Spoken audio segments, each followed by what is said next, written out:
दोस्तों हालात बदल रहे हैं, बिल्कुल पलट रहे हैं। जो इजराइल के साथ खुलकर खड़े थे ना, अब वो धीरे धीरे अपने कदम पीछे घसीट रहे हैं। पहली बार स्पेन ने इजराइल की खुलकर आलोचना कर दी है, वो भी किसी ऐरे गहरे ने नहीं। इजराइल के खिलाफ बोले हैं स्पेन के प्रधानमंत्री। इजराइल के प्रधानमंत्री नेतन्याहू को लताड़ लगाते हुए स्पेन के प्रधानमंत्री ने कहा है कि जिस तरह से अंधाधुन इजराइल फिलिस्तीनियों को मार रहा है, पहले तो उसे बंद कर दे। जैसे आंख बंद करके वो जेनोसाइड कर रहा है, अंधाधुन सभी को मार रहा है, अभी के अभी ये मार काट बंद कर दे इजराइल। साथ में स्पेन के प्रधानमंत्री ने कहा कि ठीक है, हम इसमें कोई दो राय नहीं कि इजराइल के साथ हैं, लेकिन जिस तरह से हम इजराइल के साथ हैं और हमास की निंदा करते हैं, उसी तरह से हम फिलिस्तीन के साथ हैं और फिलिस्तीन के लोगों पर हो रहे ऐसे हमलों के खिलाफ सख्ती से खड़े हैं। साथ में उन्होंने कहा कि हम तो खुद चाहते हैं कि जो हॉस्टेज हैं यहूदी, उनको हमास रिलीज़ कर दे, लेकिन इजराइल के जो यहूदी लोग हैं वो वेस्ट बैंक और फिलिस्तीन के दूसरे इलाकों में जो फिलिस्तीनियों पर हमला कर रहे हैं, हम उसको भी बर्दाश्त नहीं कर सकते। मेरे दोस्तों, साफ तौर से उन्होंने कह दिया कि अस्पतालों, स्कूलों और पब्लिक इंफ्रास्ट्रक्चर को जिस तरह से इजराइल बर्बाद कर रहा है, हम उसके साथ खड़े नहीं हो सकते। मेरे दोस्तों, सबसे बड़ा झटका, इजराइल की नींद उड़ाने वाला, स्पेन के प्रधानमंत्री ने यह कह दिया कि हमारी नई सरकार पूरी तरह से फिलिस्तीन स्टेट को मान्यता देने के लिए काम करेगी। यह पार्ट आपको मैं सबूत के तौर पर जरूर दिखाऊंगा। Y es que inspirándonos en la resolución de las Cortes Generales del año 2014, el nuevo gobierno va a trabajar en Europa y por supuesto en España para reconocer al Estado palestino.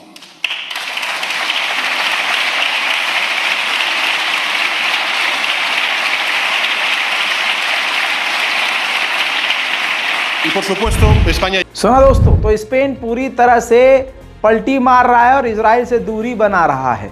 मेरे दोस्तों, अब कुछ देश है, जैसे France के बारे में बता चुका हूँ, के अलावा आपको मैं कनाडा के बारे में बता चुका हूँ और स्पेन के बारे में बता चुका हूँ।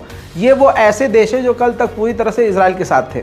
इसके बाद नेतन्याहू ने बाइडन से फ़ोन पर बात करी है। अमेरिका और इजराइल फ़ोन पर बातचीत कर रहे हैं, दोनों की सरकारें, क्योंकि बहुत ज़्यादा इनकी औकात और गंदा चेहरा दुनिया के सामने आ चुका है। वहीं सीज़ फायर की यूएन के अंदर जो है वोटिंग हुई, तो जर्मनी और ख़ासकर ब्रिटेन ने पूरी तरह से जंग रोकने का विरोध किया और गाज़ा फिलिस्तीन पर हो रहे हमलों को बंद करने के खिलाफ वोटिंग की।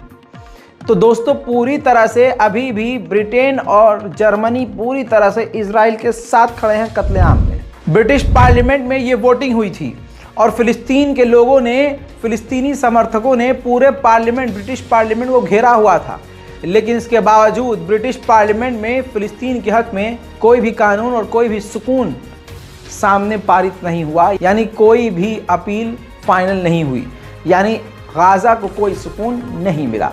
ये वो लोग हैं जो बाहर खड़े थे।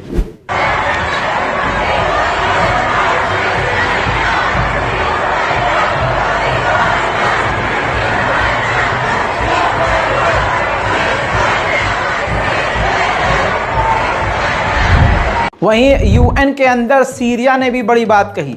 सीरिया ने साफ तौर से कहा कि इन्वेस्टिगेशन करना चाहिए यूएन को कि इजराइल जिस तरह से बैन बॉम्ब का इस्तेमाल कर रहा है, जो अंतर्राष्ट्रीय लेवल पर बैन है। अमेरिकी ग्राउंड रिपोर्ट, ग्राउंड सर्वे आपको बताऊं तो बात ऐसी आई है कि अमेरिका में पब्लिक सपोर्ट इजराइल खो रहा है। अब ज़्यादातर अमेरिकी इजराइल को सपोर्ट नहीं कर रहे हैं। बेल्जियम की पार्लियामेंट को इजराइल ने एक वीडियो भेजा 40 से 47 मिनट का, और ये कहा कि हमास का वीडियो है जो उसने इजराइलियों के साथ, यहूदियों के साथ कत्लेआम किया। हम चाहते हैं कि आप अपनी पार्लियामेंट में इस वीडियो को चलाएं। तो आपको बता दूं कि बेल्जियम ने तुरंत इजराइल के मुंह पर थूकते हुए साफ इनकार कर दिया। बेल्जियम के प्रेसिडेंट ने साफ तौर से कह दिया कि ये इजराइल का दिया हुआ एक तरफा प्रोपेगेंडा है, इसको हम अपनी संसद में नहीं चलाएंगे। झूठ होता है, यहूदी सबसे बड़े झूठे हैं और अपने ही झूठ में ये फंस जाते हैं, चाहे कितने बड़े कमांडर हों। अल जजीरा के पत्रकार से एक इंटरव्यू के दौरान इजराइल का कमांडर कह रहा है कि हमास जो है अपने लोगों को, फिलिस्तीनियों को ह्यूमन शील्ड की तरह इस्तेमाल कर रहा है। इस पर अल जजीरा के पत्रकार ने मुंह पर ही थूक दिया और क्रॉस क्वेश्चन कर लिया कि अगर ह्यूमन शील्ड की तरह इस्तेमाल ही करना है हमास को, तो आपके लोग, यहूदी लोग तो उसके पास हैं, तो यहूदियों को ह्यूमन शील्ड की तरह इस्तेमाल कर सकता है, तो आम लोग यानी अपने ही लोगों को ह्यूमन शील्ड की तरह क्यों इस्तेमाल कर रहा है?